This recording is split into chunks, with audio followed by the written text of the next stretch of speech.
Hello everybody and welcome to Y English classes. मैं हूं मुकुल पांडे। मैं हूं आपका इंग्लिश मेंटोर और मेरा काम है आपको इंग्लिश सिखाना, आपसे इंग्लिश बुलवाना और आपको हमेशा मोटिवेटेड रखना। बिकॉज बिना मोटिवेशन के पढ़ने में चार नहीं आता है, और जब तक पढ़ने में चार नहीं आता है पढ़ाई लिखाई समझ में नहीं आती है। So always stay motivated and on that positive note let's start today's session. आज हम लोग पढ़ने जा रहे हैं वर्ब्स के बारे में। ओके, वर्ब्स की जो ट्रेडिशनल डेफिनेशन है वो ये है that a verb is used as a part of a sentence that tells us what action is done by the subject. Subject क्या होता है? Subject होता है जैसे मैं हूं, मैं क्या कर रहा हूं, अभी हाल कर रहा हूं। सो आई एम टीचिंग यू, क्या लिखा है? आई एम टीचिंग। अब मैं पढ़ा रहा हूं। अब एक्शन क्या है? पढ़ाने का है, टीच है। सो ये टीच जो है ना, ये वर्ब कहलाता है। ये बड़ी basic definition, it's a very basic definition. इसी के साथ अगर मैं पढ़ा रहा हूं तो आप पढ़ रहे हो, सो यू आर स्टडीइंग। तो स्टडीइंग यहाँ पे क्या हो गया? स्टडी क्या है? यहाँ पे वर्ब है। सो आपकी एंड का एक्शन क्या है? You are studying, study. I am teaching, teach. ये बड़ी बेसिक सी डेफिनेशन है। तो क्या सिर्फ वर्ब्स एक्शन वर्ड्स ही होते हैं? नो, यहां से चीजें अब आगे बढ़ना स्टार्ट होती हैं। मैं वीडियो स्टार्ट होने से पहले, अभी हाल मैंने जस्ट बिगिन ही किया है, so I would like to let you know that this video is going to be very very informative for the students who are about to sit for their board examinations. Okay, जो boards में बैठेंगे, like वो ICSE हो, ISC हो, CBSE हो, alright. इसी तरह से जो स्टूडेंट्स कंपटीशन के लिए प्रैप्स कर रहे हैं उनके लिए भी ये बहुत ज़्यादा इम्पोर्टेंट कंसेप्ट है। ओके, वैसे तो English is a language which is becoming important for one and all. अब हर किसी के लिए अंग्रेजी बहुत ही इंपॉर्टेंट हो गई है। सो ऐसा नहीं है कि अगर आप स्टूडेंट नहीं है तो ये वीडियो आपके लिए बेकार है। ओके, आप भी बहुत कुछ सीखेंगे। Okay, learn the art of speaking also. Okay, so let's start today's class. So अभी हम मैंने जो आपको बताया वर्ब्स के बारे में, ये एक नॉर्मल सी टेंडेंसी है ये सोचना कि जो भी एक्शन है, और ये सही भी है, जो भी एक्शन है, जितने भी एक्शन है वो कहलाते हैं वर्ब्स। लेकिन कहानी सिर्फ इतनी ही नहीं है, कॉन्सेप्ट इसके आगे और भी है। वो क्या है मैं बताता हूँ। अगर हम लोग आगे चले तो ये पाते हैं that verbs may be divided into three parts. verbs को आगे चल के हम लोग तीन टाइप्स में बांट सकते हैं। ओके, सबसे पहले कौन सा आएगा? लिखा आएगा एक्शन वर्ब्स। ओके, जैसे मैं एग्जांपल दूंगा, आपको समझ में आ जाएगा। Raju okay catches the ball. So जो कैचेस वर्ड है वो क्या है? अपने आप में it's a physical action. Arun imagines strange things, और उन अजीबो-गरीब जो चीजें हैं वो इमेजिन करता आएगा। सो अब चाहे जो कैच करने का जो वर्ब है वो क्या है? फिजिकल है। ओके, इसी तरह से क्या आएगा? आई टीच यू, टीच क्या आएगा? It's a physical action. लेकिन अगर मैंने बोला that I am thinking about a new car, अब थिंक हो गया, अब मैं फिजिकली भी कुछ कर नहीं रहा हूँ। मे बी शायद मैं खड़ा हो जाऊं और मैं सोचने लगूं I am thinking about a new car. अब मैं सोच रहा हूँ, सो फिजिकली तो मैं हिलता डुलता नहीं दिख रहा हूँ, मैं बस understanding and I am thinking. तो थिंकिंग भी अपने आप में क्या है? It's a mental action. Okay, it's a mental action. तो ये भी हमारे एक्शन वर्ब्स की कैटेगरी में जाता है। सो चाहे वो फिजिकल हो चाहे मेंटल एक्शन हो, ये दोनों ही जो है कहलाते हैं एक्शन वर्ब्स। ये टाइप 1 है, ये टाइप 1 है। ऑलराइट, सो इसी के साथ दूसरा वाला क्या जुड़ा हुआ आएगा? आइए देखते हैं। Next one is okay type 2। ये है आपका वर्ब्स ऑफ बीइंग। ओके, ये किसी भी चीज का होना बताता है, यानी जैसे राजेश का स्मार्ट होना। सो राजेश कैसे स्मार्ट होना। ओके, सो इसको बी फॉर्म्स भी कहते हैं, इसको बी फॉर्म्स भी कहते हैं, be forms, be be forms. Okay, they will always be my friend, Dev हमेशा मेरा दोस्त रहेगा, विल बी फॉर्म्स की कैटेगरी में आएगा। इसी तरह से Hari has been here for a week, has been हो गया यहाँ पर क्या? Be forms. Udit was always late, was किस में चला गया? डी फॉर्म्स की कैटेगरी में चला गया।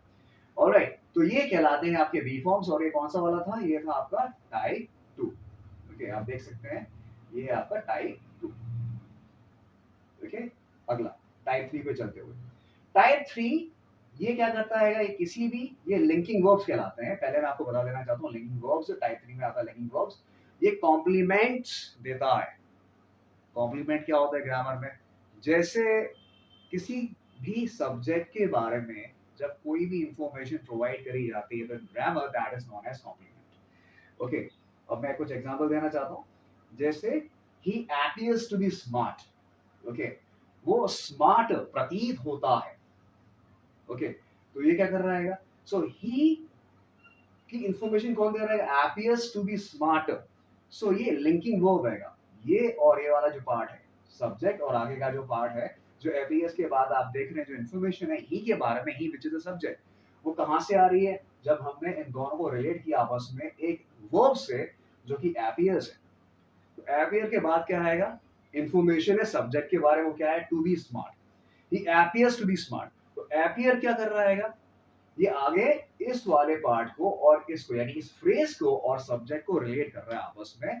तो ये क्या कर रहा है, लिंक कर रहा है दोनों को। तो ये क्या कहलाएगा अपने आप में, अभी मैंने बताया था, that will be known as linking verbs. इसी तरह से these mangoes taste great, this perfume smells nice।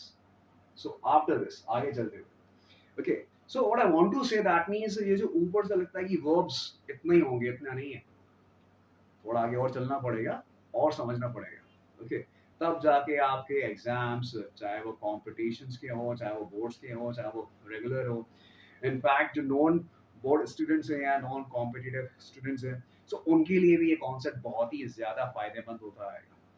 Alright, आप देख ही सकते हो। सो अब फाइनाइट वर्ब्स क्या होते हैं, ओके, वैसे ये वर्ब्स वो होते हैं जो अपने आप को टेंसेस के हिसाब से या सब्जेक्ट्स के हिसाब से ढाल लेते हैं, चेंज कर लेते हैं। जैसे पहला वाला example, Ram goes to school, Ram school जाता है, स्पेलिंग GOES। अब है दे, पहले राम था, एक नाम है, अब क्या हो गया, सब्जेक्ट दे। अब दे प्लूरल, ओके, प्लूरल है, थर्ड पर्सन, क्या बन गया, गो टू स्कूल। अब यहाँ पे ES तो नहीं आ रहा है, बिकॉज क्या हो रहा है, सब्जेक्ट चेंज हो गए। इसी तरह से Ram went to school, tense change हो गया तो went हो गया।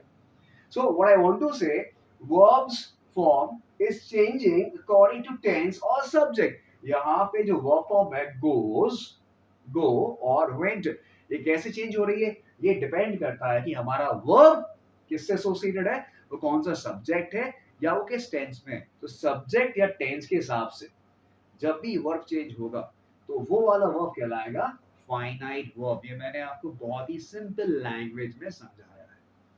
ऑलराइट, आमतौर पे हम नाम सुन के डर जाते हैं, फाइनाइट वर्ब। ओके, इसी तरह से किसी ने कह दिया वीक वर्ब्स, स्ट्रॉन्ग वर्ब्स, ये क्या होता भैया, कोई बात नहीं, एक बार कॉन्सेप्ट समझ में आ जाएगा, you will come to know about that thing, तो आप कंफर्टेबल हो जाओगे इन सभी के सभी नामों के साथ। ओके, यही पर्पस है YM इंग्लिश क्लासेस का, इसलिए जल्दी से लाइक कर दीजिए वीडियो को और सब्सक्राइब कर दीजिए। और इसी पॉजिटिव एनर्जी के साथ हम लोग आगे पढ़ते हैं और बढ़ते हैं और पढ़ते हैं, पढ़ते हैं और बढ़ते हैं क्या, नॉन फाइनाइट वर्ब्स के बारे में। क्या लिखा है, Ram was going to school, ये पास्ट टेंस में, राम स्कूल जा रहा था। आगे Ram is going to school, Ram school जा रहा है। क्या पता चला, पहले है Ram was going to school, okay, past tense है, बल्कि ये पास्ट कॉन्टिन्यूअस टेंस है। दूसरा वाला Ram is going to school, present continuous tense है। ओके, अब इसमें एक बात ध्यान देने वाली है कि गोइंग दोनों में जैसे ही आ रहा है, गोइंग ऊपर वॉज गोइंग गोइंग, नीचे इज गोइंग गोइंग, अब दोनों में ही वो बराबर है। तो चाहे हम लोग अब यहाँ पे दे, तो दे वर गोइंग हो जाता, दे वर गोइंग हो जाता, लेकिन गोइंग बदल तो नहीं रहेगा। यानी कि वो वर्ब्स जो कि ना ही सब्जेक्ट के हिसाब से, जो कि ना ही सब्जेक्ट के हिसाब से और ना ही वो टेंस के हिसाब से अपने आप को बदलते हैं, वो कहलाते हैं non finite verbs. Okay, base form क्या होता है, वर्ब की बेस फॉर्म वो होती है जिसके साथ आखिर में कोई भी आईएनजी, ईडी या ईएन जैसे सफिक्स आते नहीं। ओके, इसकी कोई एंडिंग नहीं होती इन वर्ड्स के साथ में। जैसे मैं आपको एग्जांपल देता हूं, I go to school every day, अब यहाँ पे आईएनजी नहीं आ रहा ना, इसी तरह से you run a mile every morning, ING नहीं है, कुछ नहीं है। Do your I am sorry, do your homework, और यहाँ पे भी ना डीओएन डन है, ईएन नहीं है, यहाँ पे कोई सफिक्स नहीं आ रहा साथ में। सो यहाँ पे क्या दिख रहा है आपको, ये बेस फॉर्म कहलाती है। वर्ब की फर्स्ट फॉर्म बेस फॉर्म कहलाती है। Okay, base form. तो जब भी कोई बोलेगा बेस फॉर्म, सपोज आप क्लास में पढ़ते हो, टीचर ने बोला this is a base form, ये क्या होता है, फर्स्ट फॉर्म तो सुना था, फर्स्ट फॉर्म ही बेस फॉर्म होती है। Okay, nothing to worry about that thing. Okay, so आगे चलते हैं। वीक वर्ब, कमजोर वर्ब। क्या होता है मैं बता देता हूँ। अच्छा, जो वीक होता है वो क्या करता है, जब आदमी बहुत वीक हो जाता है, या तो उसको दूसरे लोग सपोर्ट करते हैं चलने फिरने के लिए, या वो वॉकिंग स्टिक का सहारा लेता है। ये मैंने क्यों समझाया आपको, ताकि ये आपको मेमोराइज हो जाए। मेमोराइज करने के लिए मैंने क्या बताया आपको कि इसके लास्ट में या तो डी लगता है या टी लगता है, ताकि ये कहाँ चला जाए, ये पास्ट में चला जाए। जैसे प्रेजेंट, अगर आप प्रेजेंट में देखो तो स्पेंट होता है, लेकिन स्पेंट के हम लोग क्या कर रहे हैं कि स्पेंट हो गया, SPENT हो गया। ओके, डी हटा दिया, टी लगा दिया। ओके, एक नई छड़ी पकड़ा दी, ठीक है, बनाने से काम नहीं चल रहा था, ये लो। अब वर्ब में हम लोगों ने बकायदा क्या पकड़ा दिया, यहाँ पे ईडी सफिक्स लगा दिया।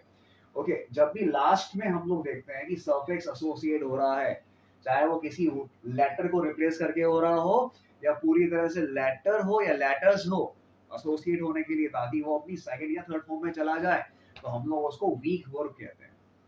इसी तरह से वॉक, स्पेलिंग क्या है, WALK, लेकिन जब वो सेकंड या थर्ड फॉर्म में जाएगा, क्या हो जाएगा, वॉक्ड, लास्ट में क्या लगा है, ED, सफिक्स कहते हैं इसको। ओके, बुक, आखिर में क्या लग रहा है, ED, booked, I booked a bike.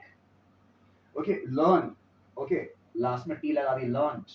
Want, last में क्या लगा दिया, ED, wanted.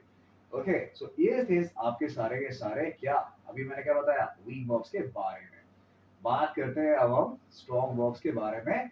Alright, strong verbs में हम लोग क्या करते हैं, जब भी वर्ब्स को सेकंड या थर्ड फॉर्म में ले जाना हो, three forms of verb. First form base verb, जिसको हम लोग कहते हैं बेस वर्ब कहते हैं। अगर बेस फॉर्म यानी फर्स्ट फॉर्म सेकंड या थर्ड में जानी है और वो वीक की कैटेगरी में नहीं है, तो हम लोग ये भी कर सकते हैं कि हम लोग उस वॉवल्स को चेंज करके हम लोग उसको सेकंड या थर्ड फॉर्म में ले जा सकते हैं। ओके, ये भी एक कैटेगरी होती है। जैसे हमने यहाँ पे क्या देखा, RING, अब आई है, AEIOU। So there are 5 types of vowel sounds. Okay, अब वॉवल्स क्या होते हैं, they are soft sound actually. Soft sounds को इंग्लिश में कहते हैं वॉवल साउंड्स। सो आई को किससे रिप्लेस कर दिया, ए से, ए को आगे रिप्लेस कर दिया यू से। First form, second form, third form, ring, wrong, रंग।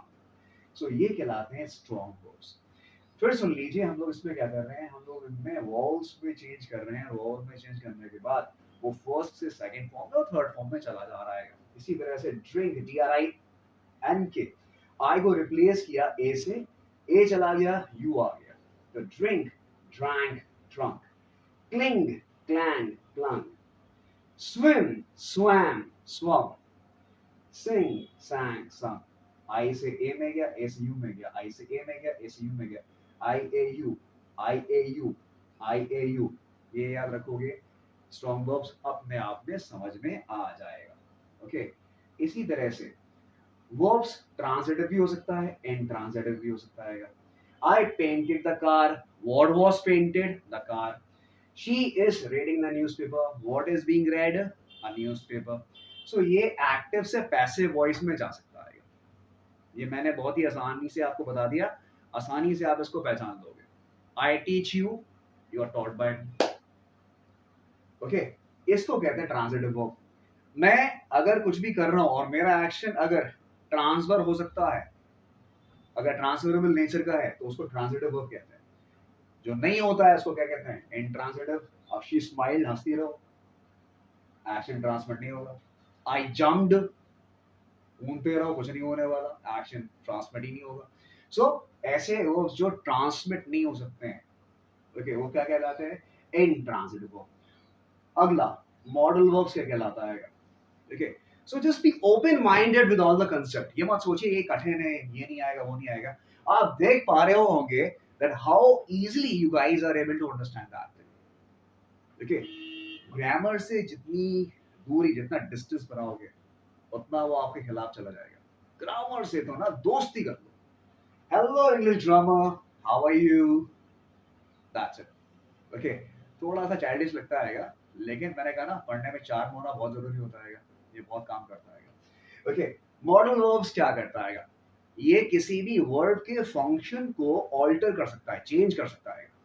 जैसे you should have an apple daily, ये एडवाइस है तो मैंने शुड का इस्तेमाल किया. You should have an apple daily.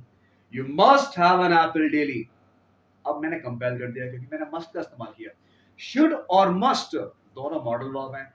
Modal verbs के साथ हमेशा बेस फॉर्म का इस्तेमाल होता है, यानी फर्स्ट फॉर्म का इस्तेमाल होता है. जैसे अब यहाँ देखिएगा, so I may want to talk to you again. अब मे ये प्रोबेबिलिटी है. अब यहाँ पे आ गया तो मैं तुमसे फिर से बात करना चाहूंगा. ओके, अब ये इंग्लिश में पता चल रहा है क्या यहाँ पे, आई में, यानी कि हो सकता है, हो सकता ना हो. ये मैं तुमसे बात करना चाहूँ ना करना चाहूँ, ये प्रोबेबिलिटी वाली चीज है. Okay, so they must play their best game to win, ये थोड़ा सा कंपल्सिव है, मतलब उनको अपना सबसे अच्छा गेम खेलना ही चाहिए. इसी के साथ शी शुड कॉल हिम, उसको बुलाना चाहिए, ये एडवाइस है. And I will go there. अब आप सोच रहे होंगे सर ये तो हम तो टेंस में स्टडी करते हैं विल को. दरअसल विल मॉडल वर्ब की कैटेगरी में आता है, जो कि हमको बताता है कि सब्जेक्ट फ्यूचर में क्या करेगा. जैसे I will go there, yes. तो ये फायदा होता है सिस्टमैटिकली पढ़ने का, शायद अभी तक मालूम ना हो, लेकिन अगर अभी आपको पता चला है कि विल जो होता है ये मॉडल वर्ब की कैटेगरी में आता है.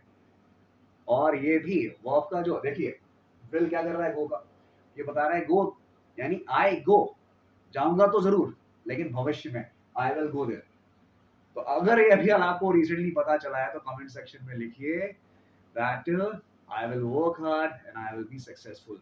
अपने लिए प्रार्थना करिए, और मैं आप सबके लिए प्रार्थना करता हूँ कि हे भगवान, इन सभी को जो भी ये बनना चाहते हो उनको आप बना दीजिए. ये लोग जो भी चाहते हो आप उनको वो ब्लेस कर दीजिए. Okay, because in your success lies my success. यही होता है टीचर. ऑलराइट, रिफ्लेक्सिव वर्ब्स क्या करते हैं? जहां पे सब्जेक्ट और ऑब्जेक्ट एक हो जाए, एक जैसे हो जाए, उसको कहते हैं हम लोग क्या, रिफ्लेक्सिव वर्ब. जैसे he has done it himself. Okay, यहाँ पे himself और myself जैसे वर्ड्स का इस्तेमाल होता है किसमें, ऑब्जेक्ट के लिए, हालांकि सब्जेक्ट यहाँ पे he है. so he has done itself, ये उसने अपने आप किया.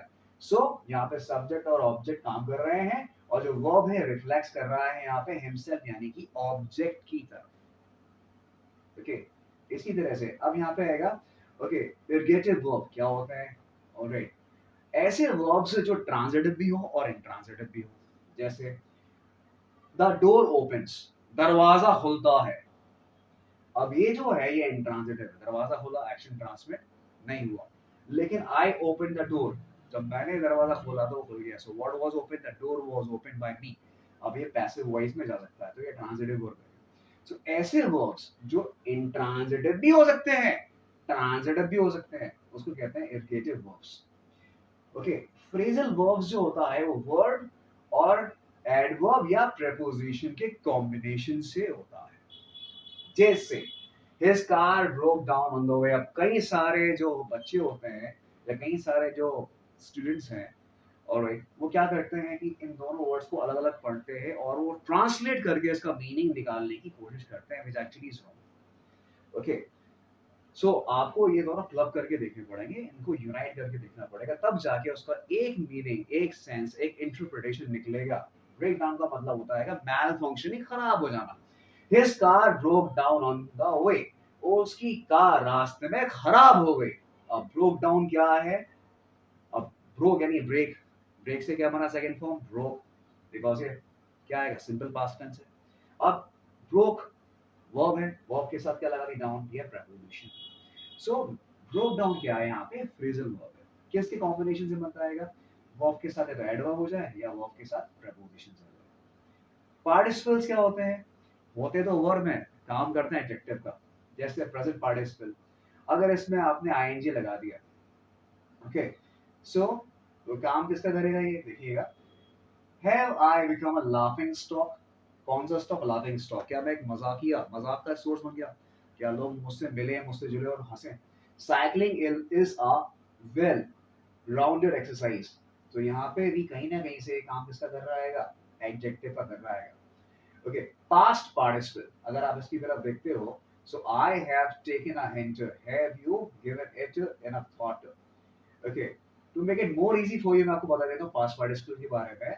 दरअसल अगर वर्ब की third form as an adjective काम करती है, जैसे selected, so he was selected in the sports, so selected selected selected, अब सिलेक्टेड क्या हुआ? वो आपकी थर्ड फॉर्म हुई।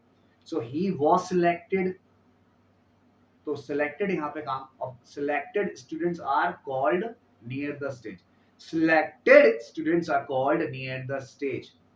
सो कौन सा स्टूडेंट? सिलेक्टेड, काम कर रहा है एडजेक्टिव का। तो इस तरह से, इसी तरह से अब परफेक्ट पार्टिसिपल, परफेक्ट पार्टिसिपल किसी चीज के होने के पश्चात का काम जो आ रहा है, जैसे okay having said that, okay ये कहने के पश्चात, इसके बाद आई वॉज क्वाइट वरीड, मैं काफी परेशान हो गया, यानी एक एक्शन हो गया, उसके ही सीक्वेंस में प्रोग्रेशन में दूसरा एक्शन हो रहा है, और सब्जेक्ट अगर एक ही है तो हम लोगों ने यहाँ पे लगा दिया। अगर सब्जेक्ट अलग अलग हो जाएंगे तो हमको यहाँ पे वो अपॉइंट करना पड़ेगा। और एक जीरेंट की बात करें, सो जीरेंट जो होते हैं वो आपकी बेस फॉर्म में हम लोग आईएनजी लगाते हैं और एक नाउन का काम करता है। जैसे smoking is injurious to health. What is injurious to health? Smoking. So smoke में आईएनजी लगा दिए, काम किसका कर रहा है? सब्जेक्ट का। सब्जेक्ट क्या है यहाँ पे? नाउन आएगा। इसी तरह से walking is good for health, I love swimming. अब इन्फिनेटिव क्या होते हैं? ओके, जिसके लास्ट में ना सुनाई दे, मैं आपको बहुत सिंपल तरीके से बता देता हूँ। जैसे मुझे जाना है, I have to go, to go ये इन्फिनेटिव है। ओके, मुझे कुछ कहना है, have to speak something, to speak ये कहलाते हैं infinitive. So I wanted to help you out, मैं तुम्हारी मदद करना, ना सुनाई दे रहा है तो ये इन्फिनेटिव कहलाएगा। तो अगर आप ऐसी कुछ दिमाग में पहचान बना लेते हैं तो वर्ब्स आपके लिए हो जाता है बेहद आसान। कई बार चीजें कठिन नहीं होती हैं, हम लोग सोच सोच के उसको कठिन बना लेते हैं। सो ये था आज वर्ब्स के बारे में। अगर आपको कॉन्सेप्ट पसंद आ रहा है तो मैं बहुत ही मोटिवेटेड हूँ। If you happen to subscribe to my channel, it's okay. If you haven't, do it now. All right, it's really going to be a big motivation for me. Okay, see you shortly. Bye for now. All the very best.